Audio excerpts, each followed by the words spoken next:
What's going on, everybody? Welcome to the Blazers Edge podcast. I am your host, Danny Marang, and I am joined by, again, the homie, Steve Dewald. Steve, thank you for joining us, man. We're going to make this one short, quick, sweet, because everything we say here is probably going to go stale in like 24 hours because we are recording here Sunday night, and thank you for joining me. Your Dolphins are now 3-0 with Tua. Shout out Tua. But this information is going to go stale. We've already had a bunch of updates from Woj, already had a bunch of updates from Shams, and everybody I've talked to over the last 2 weeks, if you've listened to the podcast, I have said the same thing because I've been hearing all this, is that come Monday morning at 9 a.m., it is going to hit the fan. Yeah, it's going to be an insane week. Like, this week is already crazy in most off seasons. This is, I think, is going to be on steroids. Like, I think the amount of time that just the fact that you're going to have to get these guys signed, traded, drafted, moved to your facility through quarantine and into your camp by the start of next month it's just insane. This is going to be a crazy, crazy week.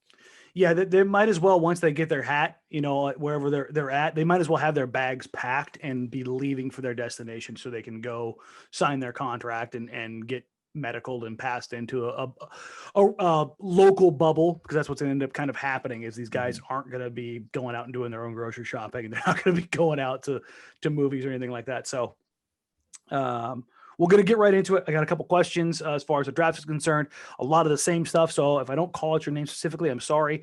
A lot of the same questions are being asked, but we'll make sure we hit on all of them as we get into this. All right. So the NBA draft, we're a little more than 72 hours away from now, Wednesday afternoon. And just a heads up, on NBC Sports Northwest, Joe Simons and I will be a part of the draft coverage, and we will have Trailblazers guard Anthony Simons on to talk about his draft process, what he went through. And by the way, it's almost like he went to, or was going to go to, the same school that Jay Scrubb was going to go to in Louisville. So maybe there's a little bit of a connection there. We won't be able to talk to him about that because legally he can't, but I will. But we do have block-to-block coverage heading into that. And also here on Blazers Edge, we will be live streaming the draft. Steve will be a part of the coverage with me. So we will be there to kind of carry you through every bit of it and have your very, very, very Blazers specific coverage. We will have it up on the site as well as streaming live on YouTube and Twitch. So I will have that stuff all posted going into that article. I'll probably put a few notes in it on this one. This one goes live Monday morning. But all right, let's get right into it, Steve. First question that we got asked kind of coming into this, excuse me while I click back because I was not prepared. All right. Where did it go? Oh, geez, I lost it. Anyways, the first one, basically, we're going to get right into Jay Scrubb. Somebody put it out there earlier talking about, please make this, make sense to me. Steve, make Jay Scrubb make sense to Blazers listeners or Blazers Edge listeners. I mean, really, I was pretty skeptical of this, especially when I heard it was going to be earlier than 46. And then I urge his full games are available on YouTube for the most part. I encourage everyone that has their doubts to go and watch, because the more film you watch of this kid, the more you're going to like him. I think, and I mentioned this in my profile in the comments section, I think a lot of the times people are going, well, he went to a junior college, and it's not too much different than what, Damian Lillard and CJ McCollum did. And often the separator between these small colleges and JUCO colleges is opportunity and academics in a lot of ways. It's not athletic ability. So this guy has played against a similar set of competition. Now, I'm not going to say it's the same, but he's ball dominant. He can score, he can get downhill, he can score from all three levels. Doesn't have a lot of experience as a catch and shoot guy, but that's mainly because he had such a high usage rate. I think he has all those boxes that Neil O'Shea looks to check. And it's that pure skill base that you cannot teach. And the stuff that he has to fix is stuff that you can get in a development system that Portland has. So it does make a lot of sense. The other thing would be is, why isn't Portland trading back? Why wouldn't they trade back? And my counter to that is, show me one team that's dying to get into the number 16 spot. And that just, I don't think that's happening right now. I mean, that could change if somebody slides, but right now I can't point to one team that is dying to get into the number 16 range, especially if those late lottery forwards are off the board at that point. And if they're on the board, Portland probably keeps that pick and makes a selection there. Thank you. You kind of just got to where I was going to go with. If they're at the point where they feel comfortable trading back because of one particular circumstance, somebody that's another team that's further back didn't expect to fall. Let's use this year little last year. Mm-hmm. If a team really likes whatever player X is and he falls back, I could see somebody at 17, 18, 19, 20 wanting to leapfrog one of those other teams that was also in the playoffs and be like, this is our guy. This is the one we got. And then trading back a spot or two. I could see that potentially happening where Portland still feels very comfortable going and getting Scrubb. Let's get back to the original Jay Scrubb kind of overview real quick. I didn't give you this name because I wanted to get your reaction immediately. Remind me of another shifty, ISO-driven, possibly questionable decision-making guard that left-handed with a mid-tier release that snap and follow through also went to the greatest university on the face of the planet in USC. What are you talking? Well, God, USC threw me off of there. I thought you were talking about Arizona State guy James Harden for a second, but are you talking about DeMar DeRozan? Earlier. Oh, earlier than DeMar DeRozan. OJ. God, you might. Oh, okay. He shoots and moves just like Mayo. I have not thought of that name in a while. I sat here and watched tape of him the last 48 hours, just kind of going back and forth. I'm like, there's something familiar about this game. There's something really familiar about this game. And I couldn't find what it was. And I'm like, I gotta go watch old lefty jumpers. And so I literally just went through. I'm like, who are the lefty jumpers that I remember having that mid-tier snap through release like Jay Scrubb? And then Harden was one of the ones. I went and watched some of his Arizona State tape. I'm like, no, he still finished high even then. And then I got to OJ and I went, wow, that looks a lot like the same kind of hezzy step back, that snatch back motion where he's got the slight tilt, the super high end athleticism where you don't expect a guy like that to be that explosive off 2 feet. And you're just kind of like, And listen, OJ had his problems. Basketball was not his problem. OJ was certified bucket getter. That had he had his stuff together would have been, I think, very, very successful in the league. But the more I look at him, the more I'm like, hey, Portland could use a guy like that. And for everybody like, oh God, they never have another guard. What are they going to do with Ant? What are they going to do with Gary? Da, da, da. He's not one of those guys. And like you and I were talking about, Steve, he's a legit 6'6". Remind me, does Portland have a lot of guys that are 6'6" alone on the roster? No. And when we say legit 6'6", what we mean is, I mean, it's no secret a lot of these measurements, especially in the pre-draft process, are not accurate. And a lot of the times, if you see someone who's listed at 6'5", they're more likely 6'4", and especially 6'4" without shoes, probably 6'3". I think Scrubb might be what you would typically see listed at 6'8" in this process. At least 6'7". He's a Michael Kidd-Gilchrist. Like he's if you're looking for a build, that's kind of on par with what he is. He's not a small guy. So Portland getting a supremely bouncy, ball handling 6'6" guy who can realistically slot in 1, 2, or 3, who has the ability to tick every box while being a plus in every one of those boxes. Yeah, go for those guys. And listen, everybody wants to beat up on Olshey. I take my turn. Trust me. What you guys actually hear and see is not everything that I say. But I will defer to him on this stuff when it comes to the raw, moldable young guards. They haven't gotten many of these wrong. Pat Connaughton's a player. Layman is an NBA player. I think Ant is going to be a stud. Gary is a player. Dame and CJ are players. And none of these guys are full-blooded pedigree guys. None of them. Not one of them is. So this is the one area where I go, okay, I'm going to tip my cap to them. I'm going to trust them on this. They've done their research. Big men, different story. We won't go down that path, though. Okay, outside of Jay Scrubb, and you and I are both, we both believe that not only is he good enough to be taken, he's likely to be taken at this point, right? Yeah, I would say I have the very same feeling I had about Anthony Simons at the same level of this process. Like, if you go back to that draft, Ant was one of the last profiles I did, and it was mainly just because the intel I was getting was that he was the guy. Yeah. So Ant got a promise. We kind of knew that. We've talked about this before. It's not a secret.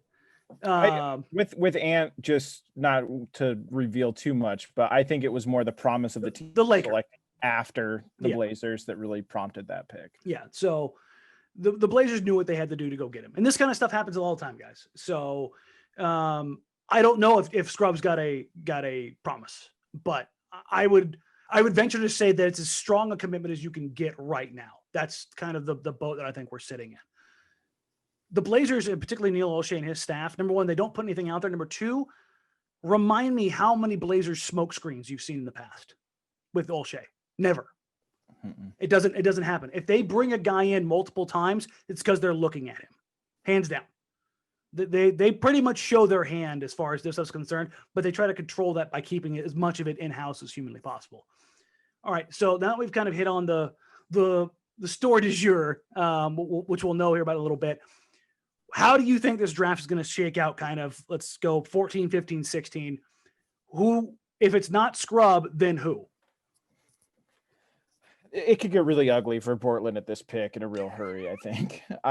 If there's that run, and when I say the run on the forward, late lottery forwards, I'm talking about Patrick Williams, Vessel, Sadiq Bey, and I'm missing one. Nesmith. Naismith. Yeah. If those guys are off the board, it gets really wonky for Portland at that pick. Hopefully, the hope is that one of those four guys makes it to Portland at 16. But if they don't, I think it's pick your poison with a guy you like in Poku, a high upside big man who's played overseas, or you go the opposite direction, you go a high upside guard. And that's where the Jay Scrubs come into the conversation. Yes, that early, I think Portland would be, if they're comfortable and they're going to take a shot, why not take a shot with the guy they believe in? They've shown that they're willing to do this. Yeah. Zach Collins is the perfect example of this. That was their guy. Whether or not you agree or not, I don't care. That was their guy. And they went up and they got him. Yeah. So it's not unlike them to go. I mean, they took Dame 6. They took CJ 10. Mm-hmm. Every one of their guys that they have gotten, that they've kind of focused on, they've taken earlier than expected. So they targeted Alan Crabb to move up into that pick, and then Gary Trent Jr. Gary, and it's not uncommon for them to make moves like this. So but as far as the guards go, then Cole Anthony is the guy who's consistently stuck out with me. He's another guy like Jay Scrubb. Is the more film I've watched of him, the more I've fallen in love with his game. But we'll see. I think it's the hope too is that someone else falls to that low. It might not be Portland's guy, but then like you said, we alluded to earlier, you might get that trade partner. You might get it and be able to get a little bit of capital, whether it's another second round pick or a guy on a vet man, something to fill a slot somewhere. And that's kind of where you're hoping you can kind of listen. You want to look about teams stockpiling assets right now. Go look at the freaking Thunder. Good Lord. And you know what? Let's use that to transition into some free agency and some trades. Trade wise, everybody wants to know: are the Blazers going to make a trade? Will they trade anybody? Listen, they're always open for business. I just don't think they're gonna move anybody. I just right now it's quieter than quiet on that front. I do think on Monday we are going to see some very serious moves. Let's put it that way. I would not be surprised to see a Chris Paul moved on Monday. Wouldn't be surprised in the least bit. And with that, you're going to have a truckload of players moving behind him. And then what that does to the balance of power, so to speak. I don't think we're going to see a Russ or a Harden on Monday, but I do think you're going to see Russ moved relatively quickly, mostly because for all the gamesmanship and all that kind of stuff, there's only, carried the one. There's only 6 weeks till the season starts. So if it's going to happen, it's going to happen. As much as they want to try to play coy and get whatever, this, that, and the other, I don't foresee too much of a delay with that stuff. Do you? No. And just getting to Russ, he's kind of the bad team trade target, right? Mm-hmm. Like he screams Knicks, he screams Hornets, like that. And that's why I think that deal will get done. With Portland, I would say this: it's quiet right now. I'm not like you. I'm not hearing anything, but I do believe that they will make those fringe trades. And I wrote an article that came out today, Sunday.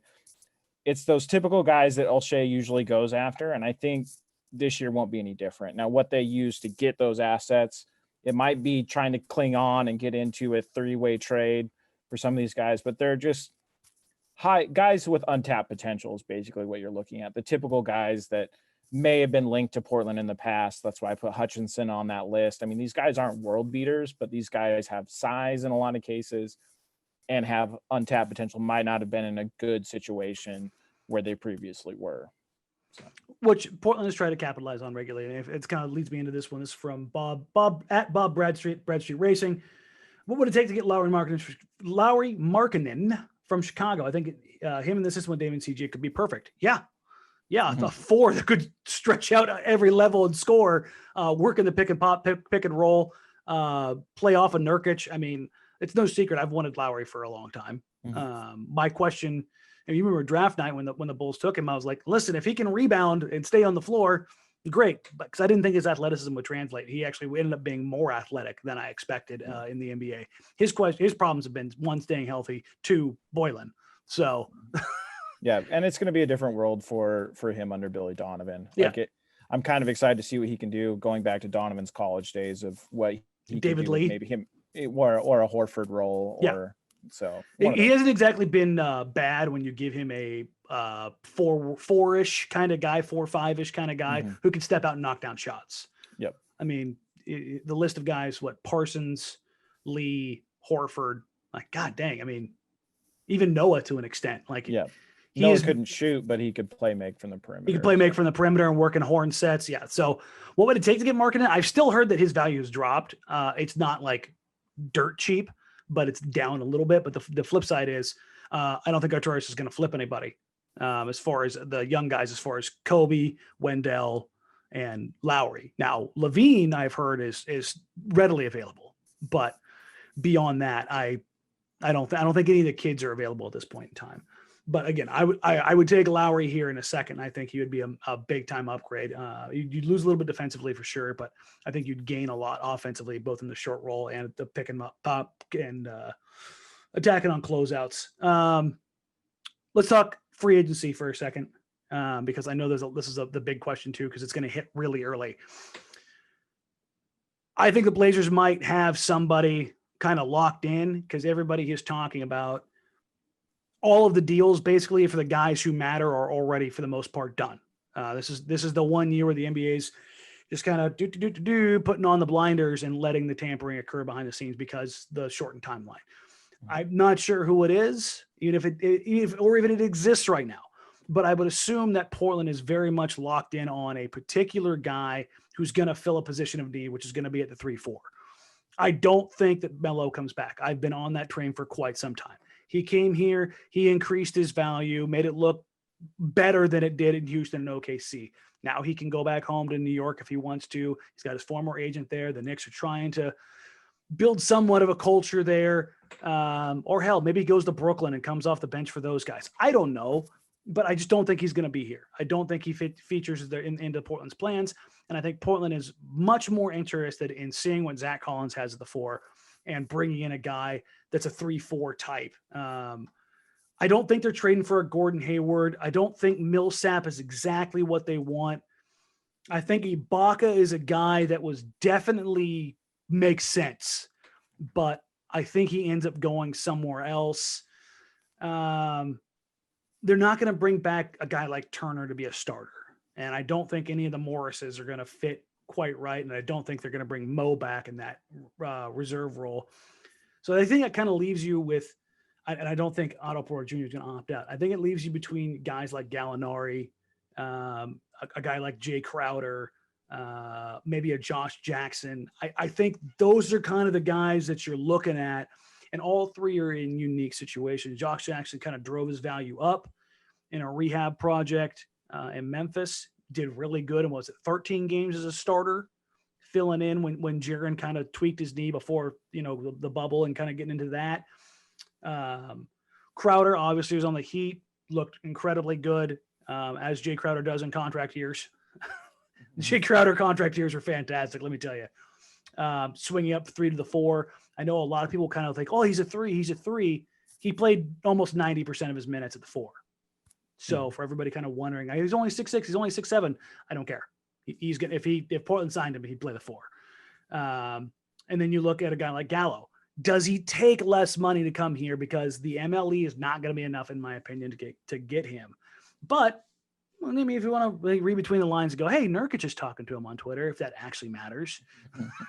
Who's the guy for you here, Steve, that you're looking at? Like, yeah, I can see that. I could talk myself into that. We got a list of 7, 8 guys who you can kind of talk yourself into. What's your pecking order, at least, from the guys that we're linking here? Well, I think if we're talking everybody who could potentially be out there, which I don't think he will be out there, I think he's going back to Brooklyn, is Joe Harris. They're going to pay him.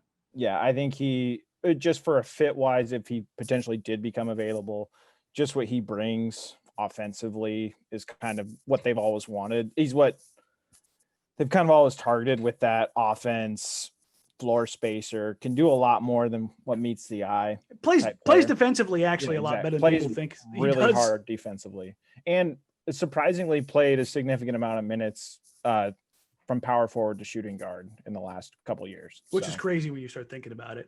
This is where I wish Portland had the ability to poison pill the Brooklyn Nets and punch them in the face for the Allen Bradley deal. Like, oh, you thought that was cute, Marks? Here you go. Let me go ahead and hand this one back to you. Let me go ahead and hand you this chaos grenade and let you enjoy it for 5 years, you jerk. Yeah. But he's going to get paid anyways, and he's going to be worth it. So. Yeah. I think you already touched on him, but Jay Crowder is interesting just because defensively, some familiarity from his Dallas years that carries over to Stotts. Gallo would be interesting, but I just think if he is going to come to Portland, it will probably require the max amount of years they can give him at the most amount of money. And I think at that point, when we're 2 years into that deal, potentially, I think that's going to be kind of ugly. You start thinking about it. Yeah. So we'll see on that front, but I really think, like you touched on, I think the market's kind of set. There's not a lot of teams with cap space that at least are competitive. And everybody kind of knows what money's out there. Everybody's working with the same MLE. So you're really picking your situation. Where do you want to play? I will say this, like Portland's tax situation, definitely not competitive with Texas teams or Florida teams. No. But I would say from a playing time standpoint, you can likely come in and be a starter. It's coming from. Yeah. And there's not a lot of places that are offering that MLE deal that you're, coming in day one starter. So I would say there's 2 teams right now who have the money, have the capability on a playoff ready team with a star player. And that is Portland and that is Dallas. Mm-hmm. And they run the same damn systems on both sides of the ball. So, I mean, in that kind of situation, it gets maybe a little dicier for Portland for who they can get, because who's going to take Portland over Dallas when we're talking about both money and lifestyle? Mm-hmm. One of those ones that comes back to bite you a little bit when it's 40 and absolutely pouring rain and they take a trip to Dallas and they go, oh, well, it's 75 and beautiful right now and it's tax-free. What am I going to do with this? Real quick, what do you expect overall NBA wise here over the next 24, 48 hours? What's Steve Dewald's crazy wild, here's what's going to happen, here's what's not going to happen list? I think it's awfully quiet in Philadelphia right now.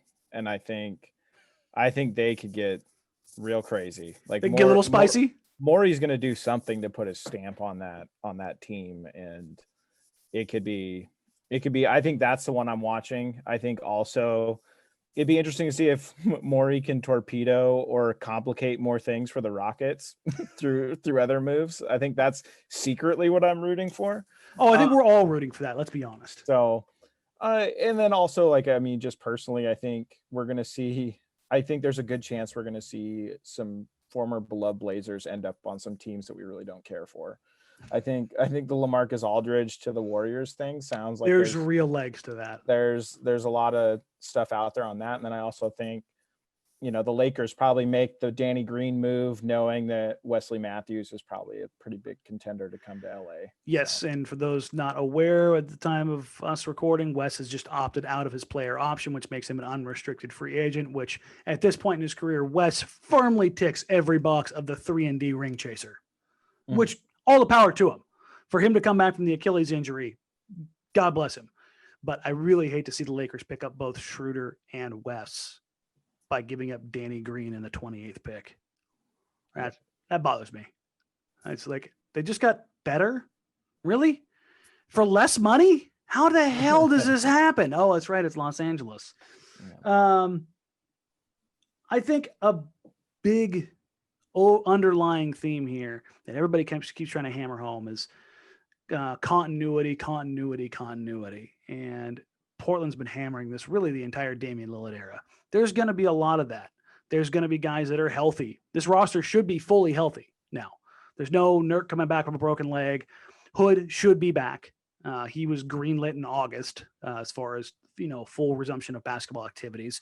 We're going to be, 4 months removed from that. Mm-hmm. He should be good to go. Like I said, I had heard that Zach had already had his surgery and was back to basketball. So we should start seeing him back in town and going to workouts. Ant's healthy. Gary's healthy. Ariza should be back in the fold. I haven't heard any changes to that status. And that actually leads me to this question. Do I expect Trevor Ariza to be back next year? Right now, yeah. Right now, I do. I would like to see his deal packaged up and moved to bring in somebody who's not 36 years old. And I keep hammering this point, not as a point to knock on Trevor Ariza. I thought he did more than well. But your game falls off a cliff at 36, Steve. Unless your name is LeBron James, your game falls off a cliff. Athletically, it's how many guys have that in their legs still? I think we have to remember why everybody kind of fell in love with Ariza, and it wasn't because of his athleticism. It was because Portland just hasn't had a forward that's right place, right time on defense. So, I mean, yes, there's going to be some steps back, but I see what you're saying, and it's never good. But also, it's not the end of the world if he comes back. No, it's not the end of the world if he comes back. Here's the thing, but it's also not this thing that we should be celebrating. No. And I think that's the difference. Is Trevor Ariza a serviceable player? Yes. But are we looking at serviceable or are we looking at being a contender? If Trevor Ariza is your starting forward, you are not a contender. Period. Point blank. I don't care unless you have got one of the 2 or 3 best players in the league, which I love Dame, but he's not that. If he was 6'7", he would be. Legitimately, if Dame was 6'7", he would be one of the 3 or 4 best players in the league. But because of that lack of size, because of what they had to overcome, I just no. We just saw the Lakers do it with Danny Green. Danny Green is the guard version of Trevor Ariza. And we saw Danny Green kind of fall off the face of the cliff production-wise. So, I mean, they just packaged up Danny Green in the 28 for Dennis Schroeder. Mm-hmm. I don't think it's a lot to ask for Trevor Ariza and the 16th pick being able to net you a decent return. Mm-hmm. And then again, I mean, that could be on the table draft night, depending on who slides. But just real quick, I want to touch on something overall with free agency, and you hit on continuity. And what the point I want to bring up is I feel like this whole continuity thing, it was an advantage that the Blazers have had, but I think it's kind of nerfed in this COVID world. Because the reason how Portland built this continuity and this team identity is you're in the Pacific Northwest. You're in one of the widest markets in the entire NBA. A lot of these NBA, there's not a huge, I mean, there's a nightlife in Portland, but it's not like a crazy nightlife. Is there? Yeah, probably not. But you have these guys that bond. They're in the gym all the time. They're going to meals together. Yeah. Now everybody's really doing that now, unless you're some situations where you're probably, if you're in Miami or in some other markets, you're probably not strictly following that. But I feel like the entire league is going to be coming. You're going to see some very tight-knit groups where Portland had that advantage, especially later. College-like. But I think everybody's going to have that. I think that continuity advantage that Portland may or may not have had, which it's really hard to quantify, is probably nerfed going into a COVID year. So I think I don't think it's going to be the advantage that we typically see for Portland. Yeah, I don't disagree. And that's what I'm saying. That the continuity stuff's great. It's fun. It's nice. It's this, that, or whatever. But it matters, but it doesn't. Like it's one of those things where, yeah, sure. It's great to have. Also, Anthony Davis and LeBron James just threw a bunch of dudes together and won an NBA title. Mm-hmm. It's great to have when that's what you have to lean on because you don't have the other stuff. That's what you get with a Miami. You get a bunch of dudes who came together and bonded and bought into the culture, but they also had a crap ton of high-end talent up and down the roster. They went 10 deep. I mean, that's the reality. And they got, hot at the right time. It's probably the closest thing we'll see to like a hockey analogy, was with being in the bubble. I think it's a very, very hard thing to replicate. It's much easier in a sense to replicate the just be better strategy than it is let's kumbaya and everybody have a beer together. And that'll make us better. Grand scheme, Portland's going to sign somebody. I think it's going to shock somebody. And I think we're going to see that pretty quick.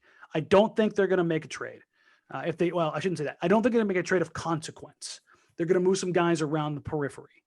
They're going to look for a guy here or there. If they get the wing in the draft, they'll address the point guard in free agency. If they get the guard in the draft, they'll address another wing in free agency. That's how I kind of think this is going to go. If I had to peg it, they're going to get a wing in free agency. They're going to go for a guard in the draft. You could see a Scrub. You could see a Josh Green. You could see a Cole Anthony. I like Cole, and you and I, we both like Cole. He doesn't seem like the kind of guy that I would expect Olshey to grab just because he doesn't have that athletic twitch. And even if you go back to the Olshey's earlier days with the Clippers, when he went for project guys, Al-Farouq Aminu, Eric Bledsoe, what were those guys coming out of college? High-end athletes that couldn't shoot to save their lives. Well, I mean, Nasir Little's in that category now too. So, I mean, Ant's another guy. I mean, if there's a pattern here. Again, you mentioned it. The tangible athleticism and skill that you can build on. There's a foundational building block that is uncoachable. You can't get bigger. You can't get taller. You can get stronger, but knowing how to use that strength is different. And I think that's what the Blazers typically focus on. Guys who know how to use not just their physical strength, but their tools. And guys who know how to apply them well enough. So I think that's the way we'll see Portland's draft go. So I wouldn't be surprised by Jay Scrubb. I wouldn't be surprised by Josh Green. I wouldn't be surprised by even a Poku, just because he has those tools. Hell, I wouldn't be surprised if a Precious Achiuwa popped up. I don't think Precious is going to fall that far now, but I mean, no secret, I want to see a guy like Patrick Williams on this team. I want to see the Jonathan Isaac type. Portland, I've been beating this drum for years beyond this trade CJ. They need to get longer. They need to get bigger, stronger, and more athletic. They are the least athletic team in the NBA. And yes, granted, they are still very much athletic as they're in the NBA. And as we're sitting here, Otto Porter will not be a free agent. He has opted into his $28.4 million deal. Shock. Good for you, Otto. Go get the bag. Yeah. That's a man who's like, nah, I'm not getting that on the open market. I'll take that.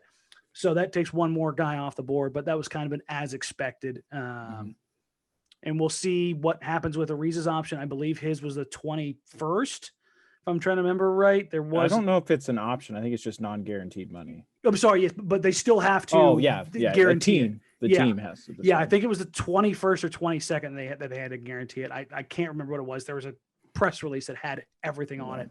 Well, I think that was good. I think we covered everything we wanted to cover here.